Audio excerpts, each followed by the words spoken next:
Siapa yang sayang Allah, perbanyakkan la ilaha illallah. Siapa yang sayang Nabi, perbanyakkan Allahumma salli ala Sayyidina Muhammad. Siapa yang sayang diri sendiri, perbanyakkan astaghfirullahalazim.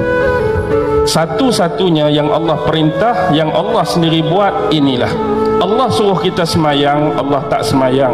Allah suruh kita puasa, Allah tak puasa. Allah suruh kita zakat, Allah tak zakat. Allah suruh kita haji, Allah tak haji. Tapi ini Allah suruh kita selawat, Allah sendiri pun selawat. Sekali kita selawat, Allah selawat kat kita berapa kali? 10 kali kita selawat, 100 kali. 100 kali kita selawat, 1000 kali. Apa lagi yang kita nak kalau hari-hari 1000 kali Allah selawat atas kita?